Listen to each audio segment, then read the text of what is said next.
വീണ്ടും revel today മീഡിയയിലേക്ക് എല്ലാവരെയും സ്വാഗതം ചെയ്യുന്നു. ദൈവവചനത്താൽ ദൈവം നമ്മെക്കുറിച്ച് ആഗ്രഹിക്കുന്നത് ഒരു അനുതാപമുള്ളൊരു ഹൃദയം നമുക്കുണ്ടെങ്കിൽ, മാനസാന്തരപ്പെടാനുള്ളൊരു ഹൃദയമുണ്ട്. അത് തകർന്നും നുറുങ്ങിയുമുള്ള ഹൃദയത്തെ ദൈവം നിരസിക്കുന്നില്ല. നമുക്കറിയാം, 3 വട്ടം തള്ളിപ്പറഞ്ഞ ആളാണ് പത്രോസ്, അല്ലേ? നമ്മളാണ് വീണ്ടും ആ വ്യക്തിയെ വീണ്ടും ശുശ്രൂഷയിലേക്ക് നയിക്കൂ. പക്ഷെ അവൻ ഹൃദയം തകർന്ന് കരഞ്ഞത്, ആ മാനസാന്തരം സ്വർഗത്തിലെ ദൈവം കണ്ടു. കർത്താവിന് പിന്നെ വേറെ ഒന്നും ചോദിക്കാനില്ല. ചോദിക്കുന്ന ചോദ്യം ഇതാണ്: do you love me more than all? നീ എല്ലാത്തേക്കാളും സ്നേഹിക്കുന്നുണ്ടോ? എനിക്കറിയാം നീ തള്ളിപ്പറയും, കാരണം മനുഷ്യൻ്റെ ബലഹീനതയാണ് ഞങ്ങളെ വരച്ച് കാണിച്ച്.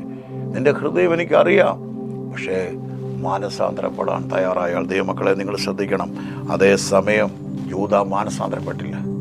അവൻ പാപബോധം വന്നു, പാപബോധമല്ല, കുറ്റബോധം അവനെ സൂയിസൈഡിലേക്ക് കൊണ്ടുപോയി.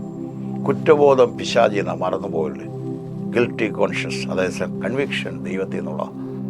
ശൗല് നമുക്കറിയാം, ശമൂവേൽ വരാൻ താമസിച്ചപ്പോൾ യാഗം ചെയ്യാൻ തയ്യാറായി. അവിടെയെല്ലാം ശമൂവേലിനെ എതിർക്കുന്ന ഒരു ശൗലിനെ കാണും. ശമൂവേലിനോട് പറ, നീ നിന്റെ ദൈവത്തോട് എന്നെക്കുറിച്ച് പറയാനാണ് പറയുന്നത്. പക്ഷെ അവിടെ മാനസാന്തരപ്പെടുന്ന ഒരു ശൗലിനെ കാണുന്നില്ല. എന്നാൽ ബർശേബയുമായി നമുക്കറിയാം അങ്ങനെയൊക്കെയുള്ള പ്രയാസങ്ങൾ, ജീവിത ക്രമീകരണങ്ങൾ മാറിപ്പോയ ദാവീദ് താൻ തെറ്റ് ചെയ്യുമ്പോൾ, നാഥാൻ പ്രവാചകൻ തന്നെ വന്ന് ആ പാപം ബോധ്യപ്പെടുത്തുമ്പോൾ, താൻ അവിടെ വേണേ വാളിരിപ്പുണ്ട്, ആരവിടെ വേണേ കൊല്ലാം, പക്ഷെ അവിടെ മാനസാന്തരപ്പെടുന്ന ഒരു ദാവീദ്. ആമേൻ. അവിടെ അത് നീയാണ്. ഒരു രാജാവിന് ഒത്തിരി ആട്ടുംകുട്ടികളുണ്ടായിരുന്നു, സമ്പന്നന്.